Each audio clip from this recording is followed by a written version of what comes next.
This channel does not promote any violent, harmful, or illegal activities. All content provided by this channel is meant for an educational purpose only.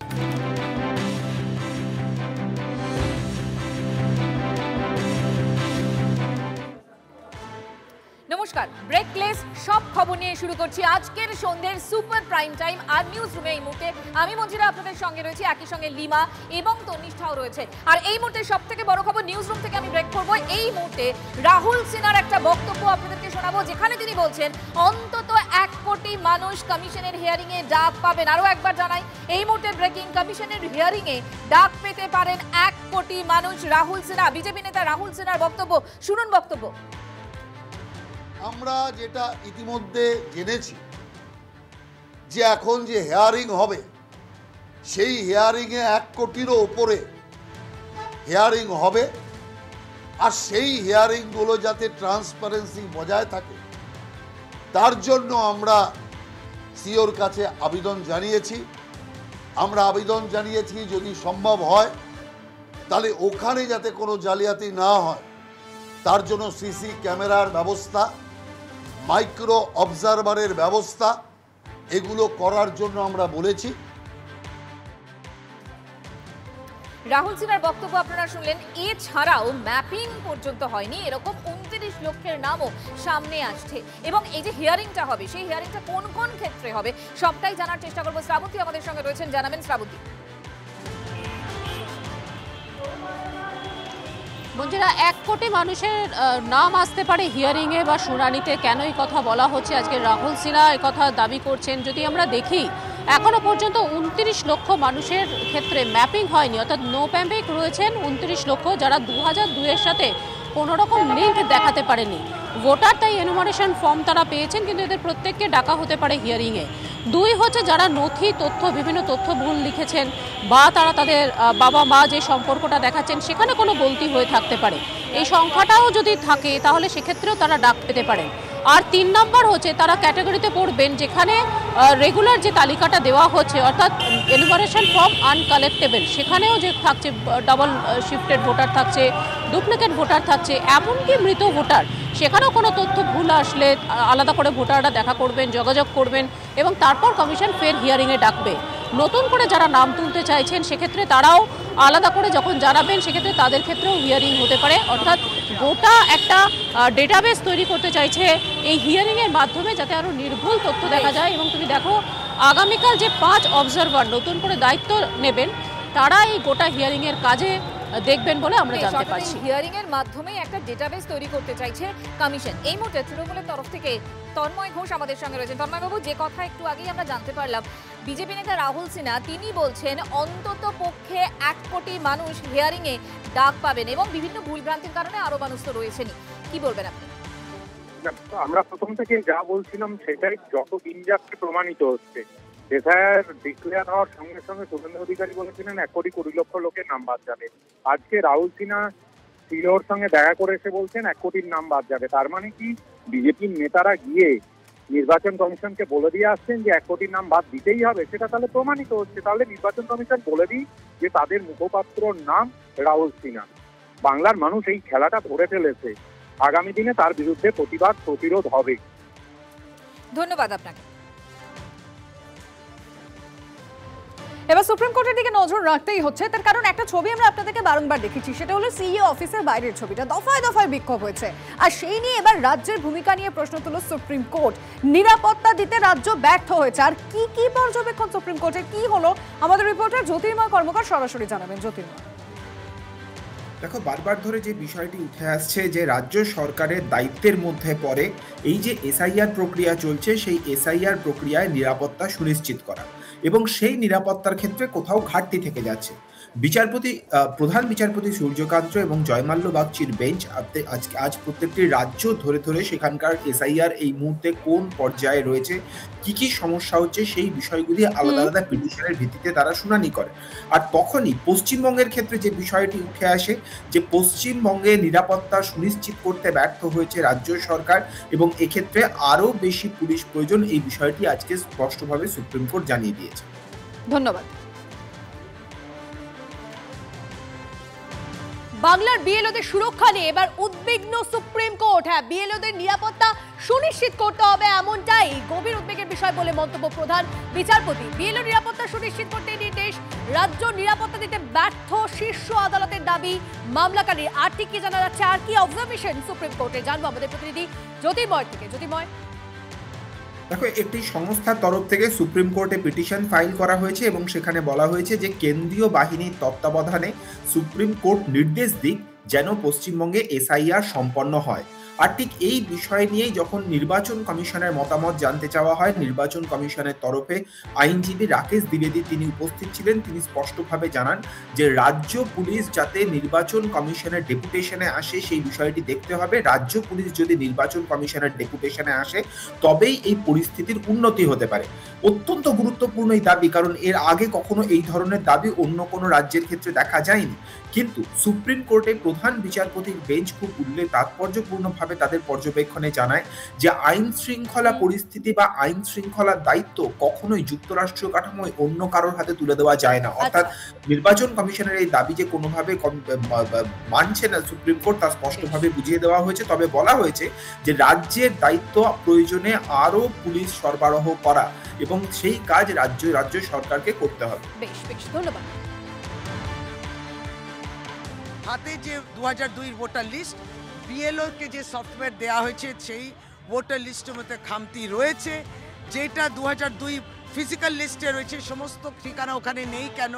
এইগুলো তো বিএলওর হাতে আপনারা এই অস্ত্র দিয়েছেন, তারা এই অস্ত্র নিয়ে কাজ করছেন। আপনি ভোটারকে রং ম্যাপিং করেছেন, আমরা এত গভীরে কাজ করেছি। রং ম্যাপিং করেছেন, ওটাকে যে আনম্যাপ করতে হয় সেই সফটওয়্যার আপডেশনটাও হয়নি।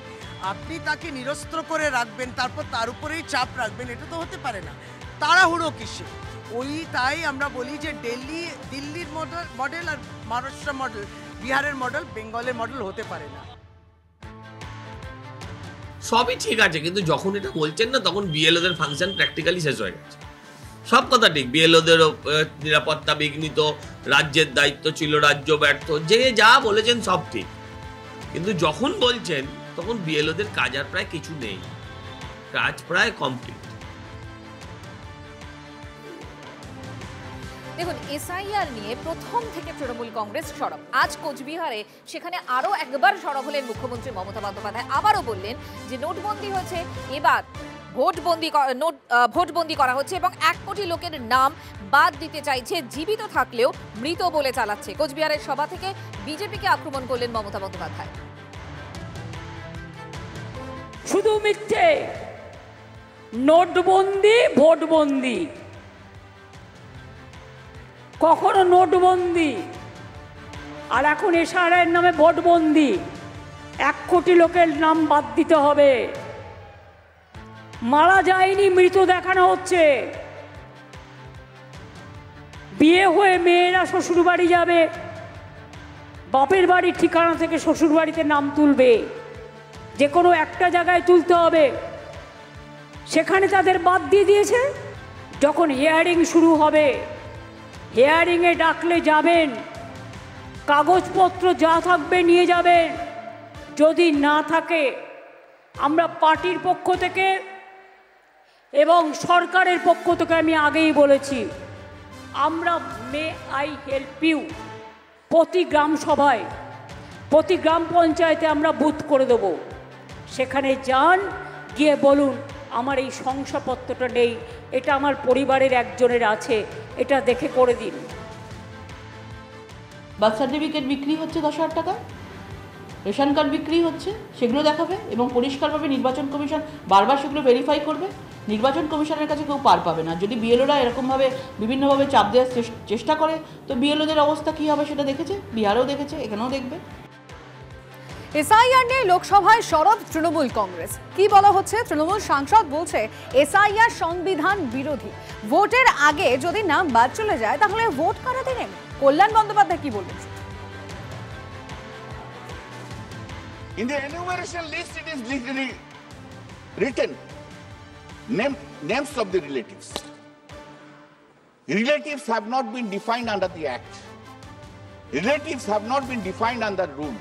My brother is also my relative. My wife is also my relative. My uncle is also my relative. My father-in-law is also relative. But the form app has been made in such a way, unless the parents' name are not there, they would not be treated as relatives. App will not entertain. It will reject. So the question is whether an app will decide who will be my relative. SIR এর list Trinamool পুঙ্খানুপুঙ্খ দেখছে বলে ওরা বিপদে পড়ছে, কারণ ওই যে ভুতুরে ভোটারের ভরসায় ওরা বহু জায়গায় জিততো। আমার মৃত ঠাকুরদা ঠাকুমা যে বছর বছর পঞ্চায়েত আর মিউনিসিপ্যালিটিতে ভোট দিয়ে চলে যেতেন, আমি দেখতে পেতাম না, সেই মানুষ এবছর এসআইআর হয়ে গেলে আর ভোট দিতে পারবেন না। ফলে তৃণমূল সেইখানে বিপদে পড়েছে। ফলে লিস্টটা ভালো করে ওরা খতিয়ে দেখুক, কোনো যোগ্য নাম যাতে বাদ না পড়ে। তার জন্য বামপন্থীরা সিপিআইএম রাস্তায় নেমেছে, লড়াই করছে। পাড়ায় পাড়ায় আমরা ক্যাম্প করেছি, কোনো যোগ্য নাম বাদ পড়বে না আর কোনো ভুতুরে ভোটারও থাকবে না। এই দুটো কাজই এবছর হচ্ছে করতে হবে। দেখুন, রাজ্য জুড়ে এসসি এসটি ওবিসি সার্টিফিকেট নিয়েও বড় দাবি শুভেন্দুর, এবং অনুপ্রবেশকারীদের শংসাপত্র দিতে শিবির করছে তৃণমূল সরকার, এমনটাই বলছেন শুভেন্দু অধিকারী। তিনি আরও বলছেন যে এসআইআর হতেই প্রকাশ পাচ্ছে এই জালিয়াতি। অযোগ্য ভোটারদের তালিকায় রাখতে তড়িঘড়ি দেওয়া হচ্ছে শংসাপত্র, বঞ্চিত হচ্ছেন প্রকৃত এসসি এসটি ওবিসিরা। সোশ্যাল মিডিয়ায় দাবি শুভেন্দু।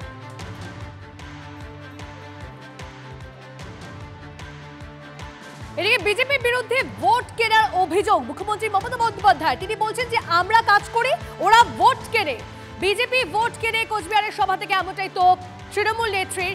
রাজ্যের পাওনা 51,000 কোটির বেশি টাকা দেয়নি কেন্দ্র। ঠিক কি বললেন তিনি, শোনাবো আপনাদেরকে, শুনুন।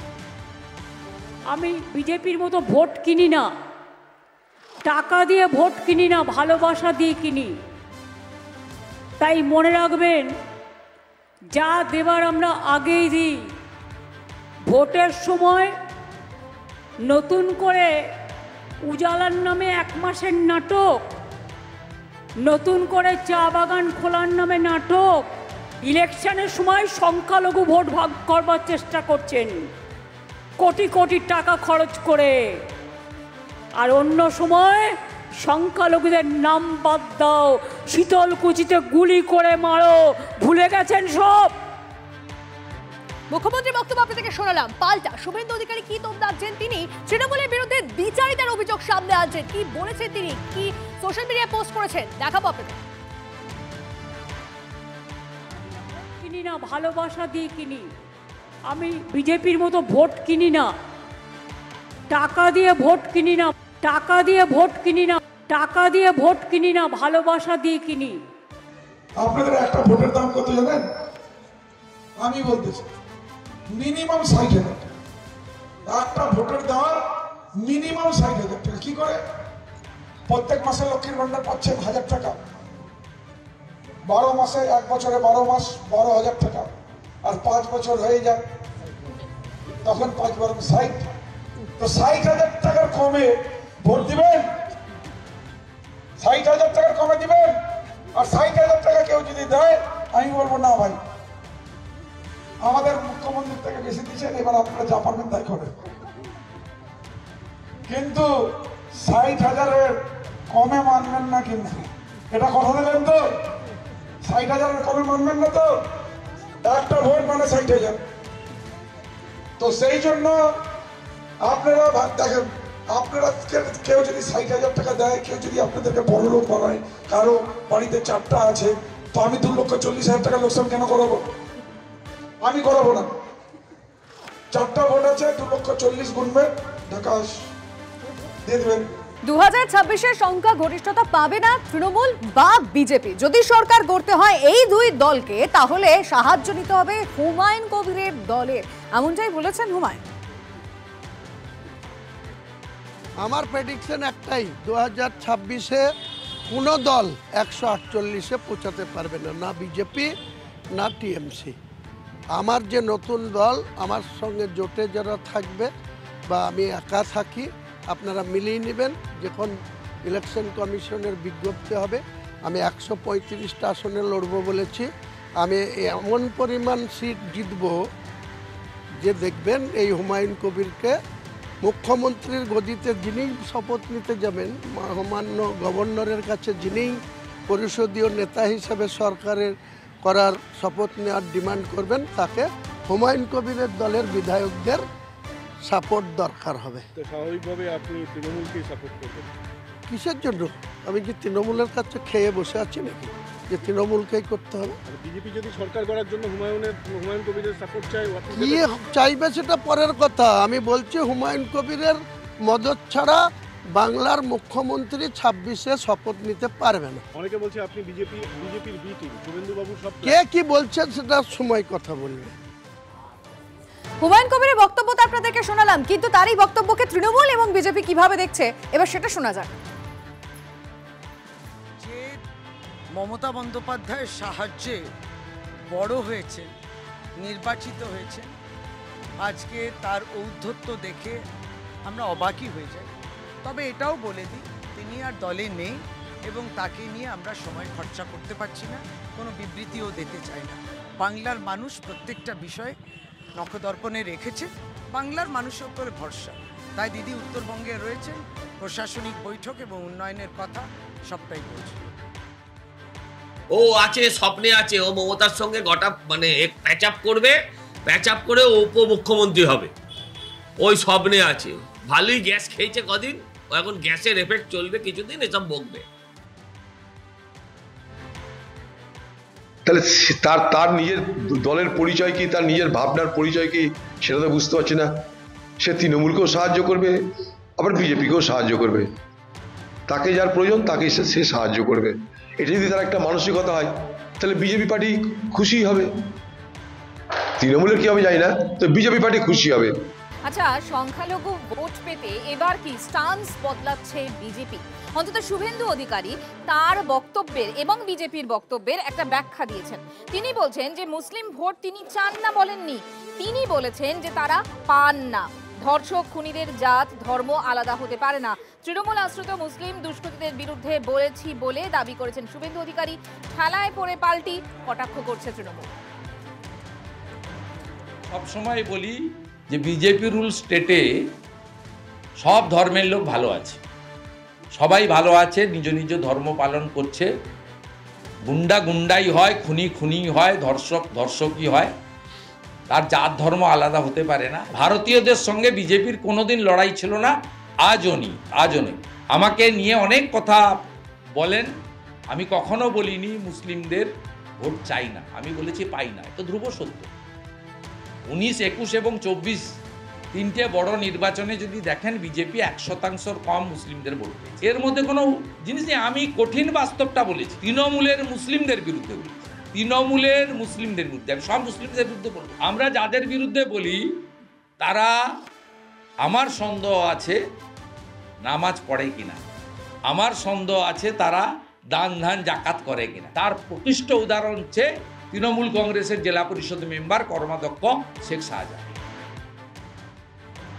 ওনারা বুঝেছে, দেরিতে হলেও বুঝেছে আমার মনে হয়, যে শুধুমাত্র হিন্দু ভোট দিয়ে বাংলার মতো যেখানে 37% মুসলিম আছে, 7,66,00,000 ভোটারের মধ্যে যেখানে প্রায় 2,82,00,000 মুসলমান ভোট আছে, তাদের কিছু পার্সেন্ট ভোট না পেলে তারা যে এককভাবে হিন্দু ভোট দিয়ে ক্ষমতায় আসতে পারবে না, এটা বোধগম্য। দেরিতে হলেও হয়েছে বিজেপির নেতাদের, আমার মনে হচ্ছে। ঠেলায় না পড়লে বেড়াল গাছে ওঠে। শুভেন্দু ঠেলায় পড়েছে, তাই ওর বেড়াল গাছে উঠেছে। যে কদিন আগে দাঁড়িয়ে বলেছে রাষ্ট্রবাদী মুসলমান বলে কিছু হয় না, লিডার অফ অপোজিশন হিসেবে বলেছে মুসলমান বিধায়কদের চ্যাংদোলা করে বিধানসভা থেকে বের করে দেবে যদি বিজেপি ক্ষমতায় আসে। মাথায় রাখতে হবে তার মধ্যে মুসলিম, ওর আগেই যিনি বিধায়ক ছিলেন শহীদ জননী ফিরোজা বিবি। শুভেন্দু যখন এই স্টেটমেন্টগুলো করে তখন কি ওরা একবারও মনে পড়ে না? আসলে শুভেন্দু অধিকারী পুরোটাই ধান্দাবাজি। ও কংগ্রেসের পতাকা বিক্রি করে তৃণমূলে এসেছিল, চুরি ধরা পড়ে যাওয়ায় তৃণমূলের পতাকা বিক্রি করে বিজেপিতে গেছে। ও কোনোদিন ভালো অফার পেলে ভারতের পতাকা বিক্রি করে পাকিস্তানের পতাকা নিয়ে নেবে। সৎ মুসলিমদের পক্ষে কেন? ওনাকে জিজ্ঞাসা করুন, বলবে সৎ হিন্দুদের পক্ষে। বলতে পারবে নাকি কেউ যে আমি অসৎ হিন্দুর পক্ষে? এটা তো অসতের পক্ষে কারোরই থাকা উচিত। আমরা হিন্দুত্বের পক্ষে। হিন্দুত্ব বিষয়টা যারা প্রকৃত অর্থে মানেন সেটা সৎ। আমি যারা মুসলিম, যারা ধার্মিক, তাদের উদ্দেশ্য আমি বলবো না যে তারা অসৎ, কিন্তু একদল যারা এই জেহাদের নামে ধর্মান্ধ হয়ে গিয়ে নবীর ব্যাখ্যাকে পাল্টে নিজের ব্যাখ্যাকে নবীর ব্যাখ্যা বলে চালাতে চায়, হ্যাঁ, সেই জিহাদিদের সঙ্গে তো কম্প্রোমাইজ করা যাবে। আমার কালচার, আমার কৃষ্টি, আমার সংস্কৃতি, আমার শিক্ষা, হ্যাঁ, একে তো আমি পরিত্যাগ করতে পারবো না। আমার ধর্ম, একে তো আমি পরিত্যাগ করতে পারবো না। শুভেন্দু সংখ্যালঘু বার্তাকে এবার কটাক্ষ আব্বাসের দিকে। তিনি বলছেন এতদিন জাতের নামে বিভাজন করেছে, আর এবার ক্ষমতায় আসার জন্য এসব বলছেন। আব্বাসের দিকে কি বলেন শুনুন। এরা রাজনীতি দিয়ে জাতের বিভাজন তৈরি করছে। দ্বিতীয় নম্বর কথা হচ্ছে কে সৎ মুসলমান, কে ব্যাড মুসলমান, এটা শুভেন্দু অধিকারী পার্থক্য করবে। অতএব এরা গদি লিভার জন্য, রাজনীতিতে ক্ষমতায় আসার জন্য এসব কথা বলছে। আর আমি এটা আপনাকে বলতে পারি, কেন্দ্র সরকার যদি টিএমসিকে সাপোর্ট না করতো, এই টিএমসি সরকার বাংলাতে কবে থেকে বিদায় নিয়ে চলে যেত। টিএমসি সরকারটা বেঁচে আছে কেন্দ্র সরকারের দয়াতে। এটা শুভেন্দু অধিকারী জানে কি আমার জানা নেই। আর এটাও জানি শুভেন্দু অধিকারীকে রাজ্য সরকারই প্রজেক্ট করেছে, তুমি ভয় দেখাও যাতে মুসলমানরা আমার কোলে থাকে। এই ভয় জন্যে শুভেন্দু অধিকারী বারবার মুসলমানদের বিরুদ্ধে বলতো। এখন হয়তো মুসলমান চলে যাচ্ছে, আমি অন্যদিকে চলে যাচ্ছে, তাই হয়তো একটু মিষ্টি কথা বলো এবারে, এরকম কিছু হতে পারে। এরা যে চোর, এদেরকে ধরছে না কেন্দ্র সরকার, এ থেকে বোঝা যাচ্ছে কোনো এক জায়গায় ভাগিদারি হয়তো হচ্ছে এদিক ওদিক। এই জন্যে মানুষ মনস্থির করে দিয়েছে এই দুজনের বিরুদ্ধে মানুষ সংগঠিত হচ্ছে, ঐক্যবদ্ধ হচ্ছে। আর এই মুহূর্তে আমাদের নজর থাকবে হিন্দু মঠরের দিকে। হিন্দু মঠরে সেখানে আবারও দুষ্কৃতী দৌরাত্ম্য। এখনো পর্যন্ত যেমনটা জানা যাচ্ছে, এক যোগা শিক্ষক এবং তার সঙ্গীর ওপর প্রাণঘাতী হামলার অভিযোগ উঠে আসছে। দুষ্কৃতীদের ইটের ঘায়ে রক্তাক্ত যোগা শিক্ষক জ্যোতিষ্ক পাইন বেপরোয়া গতিতে বাইক চালাচ্ছিল। 3 মদ্যপ দুষ্কৃতী ঠিকভাবে বাইক চালাতে বলায় হামলা দুষ্কৃতীদের বলে অভিযোগ উঠে আসছে। ওরা গাড়ি নিয়ে আটকায়, ওদের পথ আটকায়, আটকে তারপরে ওদেরকে মারধর করে, কোনো কারণ মানে জিজ্ঞাসার ব্যাপারই নেই, মারধর করে। তারপরে মূলত কি ছিনতাই করা, মোবাইলটা নিয়ে নিয়েছিল, কিন্তু মোবাইলটা ছেড়ে আর এক বন্ধুদের ডাকার পরে মোবাইলটা উদ্ধার হয়। কিন্তু ওদের এমনভাবে মারে, আমাদের কাছে সিসিটিভি ফুটেজ আছে, মানে ক্রিমিনালরা যেভাবে মারে মার্ডার করার জন্য ঠিক সেইভাবেই মেরেছে। ইট দিয়ে পাথর দিয়ে আঘাত করেছে, তাতে 3 জনের মাথায় অনেকগুলো করে স্টিচ পড়েছে। ওরা এখন হেভি ইনজিওর্ড। এখন ওরা সিটি স্ক্যান করতে গেছে, থানায় কমপ্লেন করেছে। মোট কতজন আহত হয়েছে? মোট 3 জন আহত হয়েছে। 4 জনের মধ্যে 3 জন সিরিয়াস আহত হয়েছে আর একজন অল্প বিস্তর। আবার খবরে শেখ শাহজাহান, আবার খবরে সন্দেশখালী। শাহজাহান সে জেলের আছে, কিন্তু তার দাপট এখনো সন্দেশখালীতে সরবেরিয়ায় ঘুরে বেড়াচ্ছে। তার কারণ তার অনুগামীরা নাকি হুমকি দিচ্ছেন, জমি দখল করা হচ্ছে এমনই অভিযোগ। জেল থেকেই সন্দেশখালীতে চলছে শেখ শাহজাহানের শাসন, এমনই অভিযোগ করছেন সরবেরিয়ার মণ্ডল পরিবারের লোকজন। তাদের অভিযোগ, আগ্নেয়াস্ত্র নিয়ে শাসাচ্ছে শাহজাহানের অনুগামী মুসলিম। জব কার্ডের লিঙ্ক করতে যাচ্ছিল, এখন মুসলিম শেখ ডেকে বাড়ির ধারে বলে, এই শোনাই নিতাই, আমার কাকার নাম নিতাই, এখন ডেকে বলে যে তোর ভাইপো নির্মল এইসব করে বেড়াচ্ছে বাজারে ঘাটে। আর তোদের মার্কেট যদি হয় তাহলে তোরা গিয়ে ওখানে কালেকশন কর, কিরম ক্ষমতা দেখি। আর বলে বেড়াচ্ছে যে এরম সরবেরিয়া আগুন জ্বালিয়ে দেবো, লাউখালি আগুন জ্বলবে, আমার পিছনে লাগলে এই উল্টোপাল্টা বলছে। আর শাহজাহান শেখ জেলে আছে, জেলের থেকে তার সাগরেদরা হুমকি দিচ্ছে। শাহজাহান শেখ সব বলে টলে দিচ্ছে, এইভাবে বল, এইভাবে চল, এইভাবে কর। ওদের বেড দিয়ে রাস্তাঘাটে ম্যাচিং নিয়ে ঘুরছে। এখন আমরা তো এই অবস্থায় আছি। এখন চাইছি নিরাপত্তার মানে না দিলে আমরা কি করে বাঁচবো। আর এর সঙ্গে সঙ্গে অভিযুক্ত মুসলিম, তার দাবিটা একটু শুনে রাখা দরকার, কারণ তিনি আবার অভিযোগ করছেন যে অপপ্রচার করা হচ্ছে, কালিমা লিপ্ত করার জন্য তার বিরুদ্ধে এটা অপপ্রচার করা চলছে। শুনুন। সম্পূর্ণ মিথ্যে কথা। আর শেখ শাহজাহান জেলখানা যাওয়ার পর থেকে আমার সঙ্গে তার কোনো কথাই হয়নি, আমার সঙ্গে কোনো রকম মানে কি বলবো, তার সঙ্গে যে এই যে নির্দেশের কথা যেটা বলছে সম্পূর্ণ ভিত্তিহীন এবং মিথ্যা কথা। ও যে বলছে 28 তারিখে মিটিংয়ে আমরা নাকি ওকে নাকি আমাদের ছেলেরা নাকি তেড়ে নিয়ে দোকানের ভেতরে ঢুকিয়ে দিয়েছে, কোনো রকম মানে ওকে জীবনে বেঁচে গেছে, মারধর করতে গিয়েছিল। তো ওখানে সিসিটিভিতে মরা আছে। একটা যদি সিসিটিভিতে ওর যদি তুই বলে কেউ যদি ওর দিকে যদি আঙুল তুলে কথা বলে, আপনি যদি ওর দেখাতে পারেন ওর একটা ফুটেজ, এবং ও একথাও বলছে আমরা নাকি মেশিন নিয়ে ঘুরে বেড়াচ্ছি। তা এখন তো সব তো অ্যান্ড্রয়েড ফোন উঠেছে, বড় ফোন উঠেছে, ও একটা ফোনে একটা বের করে তুলে দেখাতে পারে। সমস্ত আন্দোলনগুলো সবই ফেক এবং সেগুলো প্রমাণও হয়ে গেছে।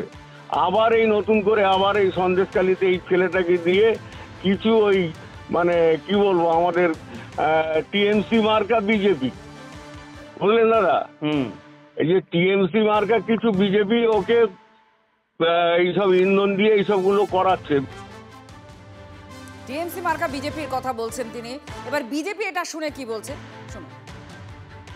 ইউপি বিহারে জঙ্গল রাজ্যে দেখা যেত যে বড় বড় অপরাধীরা তারা জেলের মধ্যে বসে তার অপরাধ চক্র চালায়। ঠিক এই ক্ষেত্রেও এখন পশ্চিমবঙ্গের জেলগুলো অপরাধীদের অফিস হয়ে উঠেছে। তো শাহজাহান শেখ সেই জেলে বসে তাদের সমস্ত যে হ্যান্ডস আছে তাদেরকে দিয়ে এলাকায় সন্ত্রাস সৃষ্টি করছে। সেই মুসলিম শেখ, সেই ইমাম গাজী, এরা মন্ডল পরিবারকে ভয় দেখাচ্ছে। মুখ্যমন্ত্রীর সভায় গিয়ে পকেট মারে খপরে পড়ল কয়েকজন তৃণমূল কর্মী। সভায় ঢোকার পর তারা বুঝতে পারেন যে তাদের ব্যাগের চেন খোলা, টাকা এমনকি জরুরি কাগজপত্র তা চুরি হয়েছে। দাবি করছে কোচবিহার 1 নম্বর ব্লকের তামিনা পারভিন ও দুলালি বিবি। আমি যখন গেটের ভিতর দিয়ে মাঠে প্রবেশ করতেছিলাম তখন দেখি আমার ব্যাগটার চেন খোলা। তখন আমি অত লক্ষ্য করি নেই। যখন আমি মাঠে এসে বসলাম আর এক দিদির ব্যাগে দেখলাম ওর ব্যাগ কেটে পয়সা নিয়েছে। তখন আমি আমার ব্যাগ একবার চেক করলাম, চেক করে দেখার পরে দেখি আমারও ব্যাগের চেন খোলা। সেখান থেকে যে আমার একটা মানি পার্স ছিল, পার্টির মানি পার্স, সেখানে আমার 4600 টাকা ছিল গণা টাকা, এবং আমার ওখানে কত টাকা আছে আমার জানা নেই। সেখানে আধার, ভোটার, প্যান, এটিএম যাবতীয় কাগজ আমার চুরি হয়েছে। একজনের ব্যাগ কেটে নিয়েছে, সে মহিলাটা হচ্ছে বাগানবাড়ি। এটা কি সভাতে এসে এই ভিড়ে পুলিশগুলো বলছে এদিকে যাওয়া হবে না, ওদিকে যাও, ওই ভিড়ের মাঝখানে এই ঘটনাটা ঘটেছে। এই রকম 4-5 জনের হয়েছে। মুখ্যমন্ত্রীর জনসভায় এসে সর্বস্ব খোয়ালেন দলের বেশ কয়েকজন নেতা এবং নেত্রী। তাপুরহাট অঞ্চল থেকে এসছেন কেউ, কেউ বা এসছেন সুটকাবাড়ি থেকে। এখানেই তারা বসেছিলেন। যাবার সময় দেখছেন যে তাদের ব্যাগ থেকে টাকা থেকে শুরু করে যাবতীয় দস্তাবেজ সবই চুরি হয়ে গেছে। অভিযোগও জানিয়েছেন, কিন্তু এখনও পর্যন্ত সেসব কিন্তু তারা খুঁজে পায়নি। ফলে স্বাভাবিকভাবেই এই জনসভায় এসে তাদের জিনিসপত্র, ব্যাগ, টাকা পয়সা যেভাবে হারিয়েছে তাই নিয়ে কিন্তু একটা উদ্বেগ তৈরি হয়েছে এই রাসমেলা প্যারেড গ্রাউন্ডে। কোচবিহার থেকে ক্যামেরায় প্রসেনজিৎ দাসের সাথে সুমন কল্যাণ ভদ্রের রিপোর্ট, TV9 বাংলা। পকেট মারের ঘটনাটা শুনে আমি প্রথমে ভাবছিলাম যে আমাদের রাজ্যের সব থেকে বড় পকেট মারকে সেই নিয়ে বলবো, কিন্তু আমি সর্বশেষ যে তৃণমূল কর্মী একটি বক্তব্য রাখলেন যে উত্তরবঙ্গের মানুষ বলে আমাদের ভিখারি হিসাবে ভাবা হয়, এই অবস্থার পরিবর্তন 2026-এ করে রাখে। এটা একজন জনপ্রতিনিধি হিসাবে, একজন বিজেপির কার্যকর্তা হিসাবে, একজন উত্তরবঙ্গের মাটির ছেলে হিসাবে এই কথাটুকু আমি তৃণমূল কংগ্রেসের এই কর্মী বন্ধুকে দিয়ে রাখলাম। আর এবারে 100 দিনের কাজ নিয়ে কেন্দ্রের দেওয়া যে চিঠি, সেই চিঠি ছিঁড়ে রীতিমতো প্রতিবাদ করলেন রাজ্যের মুখ্যমন্ত্রী মমতা বন্দ্যোপাধ্যায়। কোচবিহারের সভা মঞ্চ থেকে কাগজ ছিঁড়ে প্রতিবাদ মুখ্যমন্ত্রী মমতা বন্দ্যোপাধ্যায়ের। নানান শর্ত চাপিয়ে চিঠি দিয়েছে কেন্দ্র, কেন্দ্রের চিঠি মানি না, এটা অপমান, হুঙ্কার মমতা বন্দ্যোপাধ্যায়। হঠাৎ করে গত পরশুদিন একটা চিঠি দিয়েছে আমাদের। 6 ডিসেম্বর থেকে রেস্ট্রিকটিভ কন্ডিশন দিয়েছে, শর্ত দিয়েছে। কোয়ার্টারলি লেবার বাজেট দেখাতে হবে। দেখাবার টাইম কোথায়? ট্রেনিং দিতে হবে। কবে ট্রেনিং দেবেন? আমি বলি, তোমার এই কাগজটা দেখছো না, এই কাগজটার কোনো ভ্যালু নেই। আবার আমরা ক্ষমতায় আসব, কর্মশ্রী 75 দিন এবারে কাজ হয়েছে, 70 দিন হয়ে গেছে, আরও 75 থেকে 80 দিন করব, আর 100 দিনের কাজ বাংলায় করবে। তোমাদের ভিক্ষে আমরা চাই না। তাই এই কাগজটাকে ছিঁড়ে ফেলে দিচ্ছি। আমি এটাকে মনে করি অসম্মান, অপমান।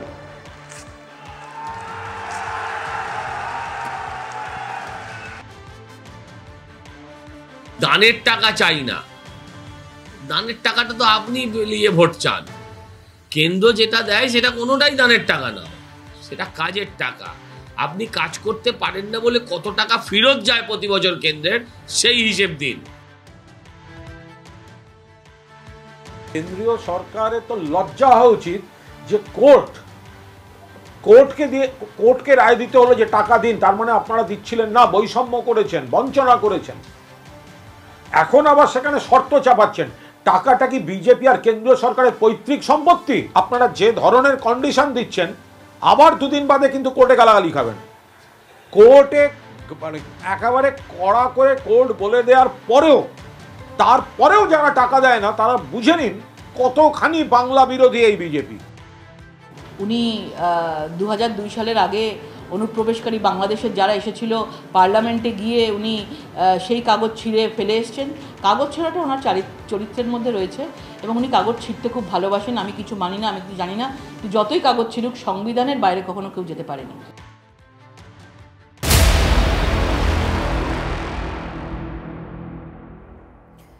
এসআইআর প্রথম পর্বের কাজ সেটা একেবারে শেষের পর্যায়ে রয়েছে। আর এই রকম একটা সময় বিএলওদের জন্য যে ফান্ড তার কিছুটা বরাদ্দ করা হয়েছে রাজ্যের তরফ থেকে। অবশেষে টাকা বরাদ্দ করেছে রাজ্য সরকার, সেটা ৮১,০০০ বিএলওর জন্য মাত্র ৬১,০০০ টাকা বরাদ্দ রাজ্য সরকারের। বিএলওদের সঙ্গে অতিরিক্ত বিএলও এবং ইআরও এইআরও যারা আছেন তাদেরও ভাতা বরাদ্দ হয়েছে। আর প্রতি বিএলওর ২১,০০০ টাকা পাওয়ার কথা থাকলেও বরাদ্দ হচ্ছে মাত্র ৬,০০০ টাকা। এটা নামমাত্র ভাতা। ক্ষুব্ধ বিএলওরা এবং প্রয়োজনের তুলনায় ভাতা অত্যন্ত কম বলে দাবি করছেন তারা।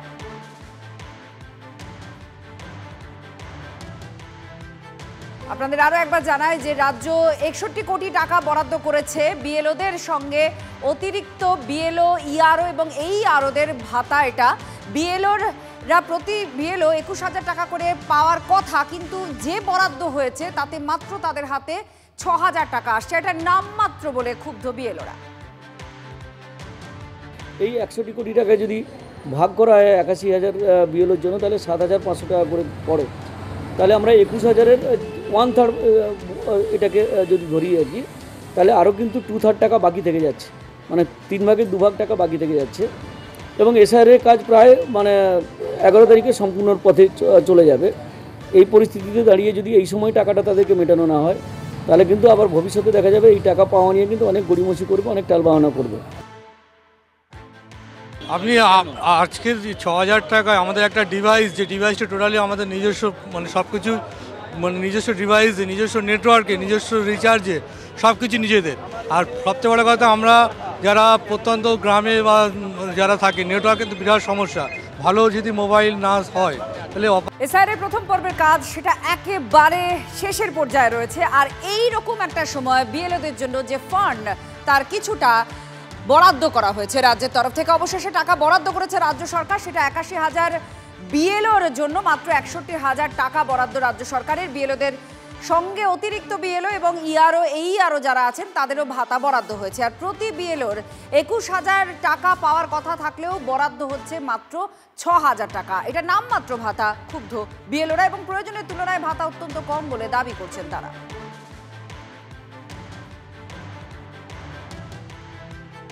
আপনাদের আরও একবার জানাই যে রাজ্য ৬১ কোটি টাকা বরাদ্দ করেছে বিএলওদের সঙ্গে অতিরিক্ত বিএলও ইআরও এবং এই আরওদের ভাতা। এটা বিএলওরা প্রতি বিএলও ২১,০০০ টাকা করে পাওয়ার কথা, কিন্তু যে বরাদ্দ হয়েছে তাতে মাত্র তাদের হাতে ৬,০০০ টাকা আসছে। এটা নামমাত্র বলে ক্ষুব্ধ বিএলওরা। এই ৬১ কোটি টাকা যদি ভাগ করা হয় ৮১,০০০ বিএলওর জন্য, তাহলে ৭,৫০০ টাকা করে পড়ে। তাহলে আমরা ২১,০০০-এর 1/3 এটাকে যদি ধরি আর কি, তাহলে আরও কিন্তু 2/3 টাকা বাকি থেকে যাচ্ছে, মানে 3 ভাগের 2 ভাগ টাকা বাকি থেকে যাচ্ছে। এবং এসআইআরের কাজ প্রায় মানে 11 তারিখে সম্পূর্ণ পথে চলে যাবে। এই পরিস্থিতিতে দাঁড়িয়ে যদি এই সময় টাকাটা তাদেরকে মেটানো না হয়, তাহলে কিন্তু আবার ভবিষ্যতে দেখা যাবে এই টাকা পাওয়া নিয়ে কিন্তু অনেক গড়িমসি করবে, অনেক টালবাহানা করবে। আপনি আজকের যে ৬,০০০ টাকায় আমাদের একটা ডিভাইস, যে ডিভাইসটা টোটালি আমাদের নিজস্ব, মানে সব কিছু মানে নিজস্ব ডিভাইসে, নিজস্ব নেটওয়ার্কে, নিজস্ব রিচার্জে সব কিছু নিজেদের। আর সবচেয়ে বড় কথা, আমরা যারা প্রত্যন্ত গ্রামে বা যারা থাকে, নেটওয়ার্কের তো বিরাট সমস্যা, ভালো যদি মোবাইল না হয় তাহলে অপারেটিং করাটা খুবই ডেটা এন্ট্রির মতো একটা টিপিক্যাল কাজ, যেটা আমরা আনস্কিল অনেকটাই। তো সেই জায়গায় এটা অনেক মানে ইনসাফিসিয়েন্ট, অনেকটাই কম। যেটা দেওয়ার সেটাও তো আমরা এখনও পাইনি। আমরা তো মনে করেছিলাম যে আমাদের টাকাটা পুজোর সময় আমরা ছুটির আগে পাবো, পুজোর ছুটিতে টাকাটা আমরা হাতে পাবো, আমাদের অ্যাকাউন্টে প্রত্যেকের হবে, কিন্তু সেটা হবে করে আজকে পর্যন্ত এখনো পর্যন্ত আমাদের অ্যাকাউন্ট জিরো। আর বিএলওদের এই ভাতা নিয়ে সংঘাত রয়েছে। কেন্দ্রীয় সরকার এবং রাজ্য সরকারকে একযোগে নিশানা করেছেন মুখ্যমন্ত্রী মমতা বন্দ্যোপাধ্যায়। তিনি কি বলছেন যে গতকাল এই টাকা ছেড়ে দেওয়া হয়েছে, কাজ করাবে নির্বাচন কমিশন আর রাজ্য সরকার টাকা বাড়াবে আর টাকা বন্ধ করে দেবে কেন্দ্রীয় সরকার। এইভাবেই আক্রমণ করেছেন মুখ্যমন্ত্রী মমতা বন্দ্যোপাধ্যায়। সেই রকম বিএলএরা অনেক কাজ করছে, বিএলওরাও অনেক কাজ করছেন, অনেকে মারা গেছেন। 40 জন মারা গেছে এসআইআর এর জন্য। আমরা তাদের পরিবারকে 2 লক্ষ টাকা করে দিচ্ছি এবং 3 জন বিএলও মারা গেছে, 15 জন হাসপাতালে আছে, 3 জন আত্মহত্যা করতে গেছিলেন, জীবন মরণ পায়ের ভিত্ত করে লড়াই করছেন, তাদেরও দেখাশোনা আমরা করছি। বিএলওদের বাড়তি টাকা কালকে ছেড়ে দেওয়া হয়েছে আমি শুনেছি, এবং আপনারা কাজ করাবে ইলেকশন কমিশন আর টাকা বাড়াবে রাজ্য সরকার আর টাকা বন্ধ করে দেবে কেন্দ্রীয় সরকার। কি সুন্দর থিওরি, বুঝুন। বিএলও অধিকার রক্ষা কমিটি কেন এই কথা বলছেন? কেন এই কথা আপনি বলবেন? কেন এই কথা আমার মুখ দিয়ে শুনবে তারা? বিএলও অধিকার রক্ষা কমিটি, মমতা ব্যানার্জি চটি চাটা বললে তারা খুব রেগে গেছিল। তারা তো বিএলওদের অধিকার নিয়ে লড়তে এসেছিল। তারা কোথায়? তারা আজকে কোথায়? রাজ্য সরকার না দিলে পরের রাজ্য সরকার এই টাকা মিটিয়ে দেবে। এই রাজ্যের সরকার যদি না দেয় টাকা বকেয়া থাকবে, পরের রাজ্য সরকার যে আসবে সেই টাকা মিটিয়ে দেবে। এবার একটা বড় প্রশ্নের উত্তর, সিএতে আবেদনকারী মতুয়ারা কি ভোট দিতে পারবেন? সুপ্রিম কোর্ট এর প্রেক্ষিতে জানিয়ে দিল পরিষ্কারভাবে, যতক্ষণ না নাগরিকত্ব পাচ্ছে, নিশ্চিত হওয়া যাচ্ছে, ততক্ষণ ভোট দিতে পারবেন না সমস্ত যারা অ্যাপ্লাই করেছেন তাদের জন্য। সুপ্রিম কোর্টে মঙ্গলবারের পর্যবেক্ষণের পর আবারও অনিশ্চিত হয়ে গেল পশ্চিমবঙ্গের সিএতে আবেদনকারীদের ভোটাধিকারের ভবিষ্যৎ।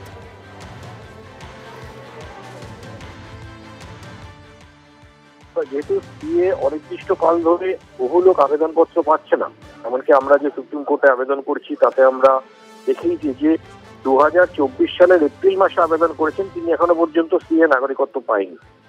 এবার সিএ রুলে বলা রয়েছে যে যখন সিএ নাগরিকত্ব দেওয়া হবে তখন যখন তিনি এসছেন তখন থেকে দেওয়া হবে। তাহলে সেক্ষেত্রে আমরা দেখিয়েছি যে আবেদনে দেখিয়েছি যে তাহলে দীর্ঘদিন ধরে তারা নাগরিকত্বের অধিকার থেকে বঞ্চিত হচ্ছে। তাই আমরা বলেছিলাম যে এটাকে যেন প্রভিশনালি আপৎকালীন হিসাবে এসআইআর এ কনসিডার করা হয়। তো আজকে 2 বিচারপতি এবং জার্মান্য বার্ষিক বিচারপতি তার সামনে শুনানি হয়, তারা রাজি হয়েছেন যে আমরা সিএ টাইম বাউন্ড হওয়া উচিত, এই বিষয়ে আমরা মোটামুটি করছি, সম্মত হচ্ছি। কথা বলবো আমাদের রিপোর্টার দীপঙ্কর এই মুহূর্তে আমাদের সঙ্গে রয়েছেন সরাসরি। দীপঙ্কর, সুপ্রিম পর্যবেক্ষণের পর মতুয়াদের মধ্যে কি প্রতিক্রিয়া? দেখো, স্বাভাবিকভাবেই কিন্তু মতুয়াদের মধ্যে তুমি জানো যে দুটো ভেদ রয়েছে। একদিকে শান্তনু ঠাকুর তিনি বারবার বলে আসছিলেন নাগরিকত্বের আবেদন করলে তার যে নাম্বার হবে সেই নাম্বার পুট করলে ভোটার তালিকায় নাম উঠবে, একাধিকবার বলেছেন শান্তনু ঠাকুর। কিন্তু সুপ্রিম কোর্ট যে নির্দেশিকা দিয়েছেন সেই নির্দেশিকায় এমন তথ্য নেই। স্বাভাবিকভাবেই উল্টো দিকের অর্থাৎ মমতাপন্থী যে সমস্ত মতুয়ারা রয়েছেন, মমতা বালাপন্থী, তাদের কিন্তু মধ্যে একটা উৎফুল্লতা দেখা যাচ্ছে, কারণ তারা প্রথম থেকে নিঃস্বার্থতার কথা বলে আসছেন, নিঃস্বার্থ নাগরিকত্বের। এখন প্রশ্ন একটা জায়গায় থাকছে, যারা নাগরিকত্বের আবেদন করলেন অর্থাৎ স্বীকার করলেন বাংলাদেশি যে তিনি বাংলাদেশ থেকে এসেছেন, নাগরিকত্বের আবেদন করলেন কিন্তু তিনি সার্টিফিকেট পাননি, এখন কি তাহলে তার নাম এসআইআরে থাকবে? এটা কিন্তু একটা বড় প্রশ্ন। যারা নাগরিকত্বের আবেদন ইতিমধ্যে করে ফেলেছেন তাদের মধ্যে, অথচ নাগরিকত্বের তারা বিবেচনার মধ্যে আছেন, এই ধোঁয়াশাটা কিন্তু যারা নাগরিকত্বের আবেদন করেছেন তাদের মধ্যে রয়েছে। পাশাপাশি মমতাপন্থী যে সমস্ত মতুয়ারা রয়েছেন তারা কিন্তু একটা জিনিস বলছেন যে তারা নিঃশর্ত নাগরিকত্ব কথা বলেছেন, সমস্ত মতুয়াদের নাগরিকত্ব। শান্তনু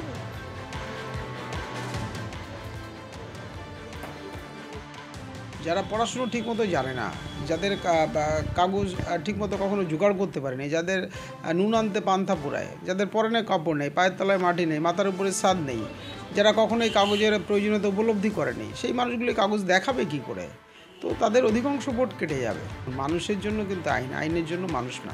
মতুয়া, নমশূদ্র, আদিবাসী, রাজবংশী সকলেই, সব অংশের মানুষ কিন্তু এই বিপদে। বিজেপি সরকারের কাছে অনুরোধ করবো, এমন কোনো কিছু করবেন না মানুষের বাংলাদেশ বা নেপালের মতো গণঅভ্যুত্থান ঘটনা ঘটে। আমাদের কাছে মতুয়া বলুন বা যারা রয়েছেন ওপার বাংলা থেকে নমশূদ্র যারা এসছেন, তাদেরকে নাগরিকত্ব দেওয়া হচ্ছে আমাদের ফার্স্ট প্রায়োরিটি, এবং আমরা সেটা করছি। এবং এই সিএ বিল আমাদের লাস্ট 4 বছর আগে আমাদের অলরেডি পাস হয়ে গেছে। সুতরাং মতুয়াদের কোনো রকম প্যানিক করার কোনো ভয় পাওয়ার নেই। তারা সুষ্ঠুভাবে যেরকমভাবে তারা ছিল সেভাবেই তারা থাকতে পারবে এবং ভোটও তারা দিতে পারবে।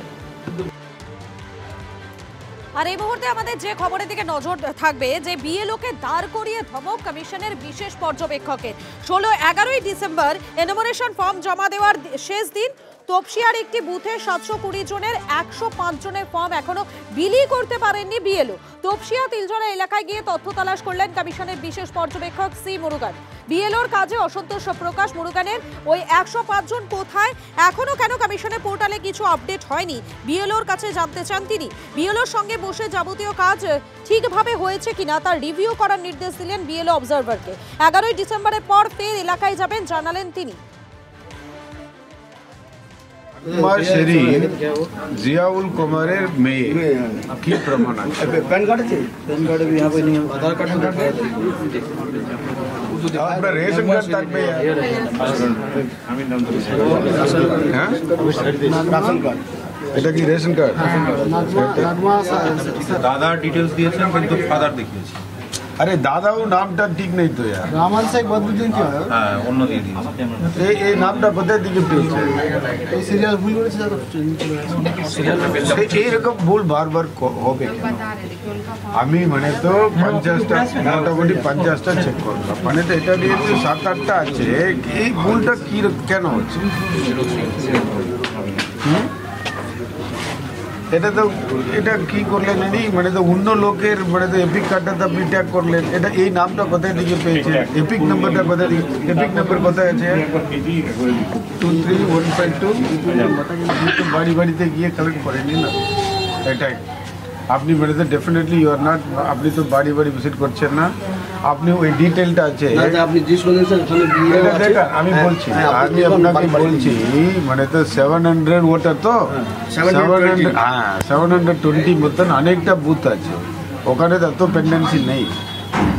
শুধুমাত্র আমি কেন আপনার বুথটা সিলেক্ট করলাম, আপনার পেন্ডেন্সি বেশি, হ্যাঁ তারপরে তো আমি তো সিলেক্ট করে এলাম, এসে দেখলাম এই চিত্র বেরোচ্ছে। ডবল 17টা আছে, ডেট কে 73। হ্যাঁ এখানেও ডবল, মানে আপনার ওই 17খানার জন্য। হ্যাঁ ডেট 73। হ্যাঁ আর শিফটেড আছে 12টা। শিফটেড কেসে কী আছে, মানে আমাদেরকে মানে আমরা গেলাম ফর্ম দিতে, ওনারা বলেছে কি মানে কেউ নেই এখানে, মানে ওনারা এখান থেকে শিফটিং হয়ে গেছে। আর ডেট কেসের ক্ষেত্রে আমি যখন যাচ্ছি ফর্ম দিতে, বলছে মানে এই লোকটা মারা গেছে, ডেথ সার্টিফিকেট নিয়ে নিই, সঙ্গে সঙ্গে ডেথ সার্টিফিকেট দিয়ে দিল। মানে ধরুন 7-8 জন দেয়নি, বাদ বাকি সবাই দিয়েছে ডেথ সার্টিফিকেট।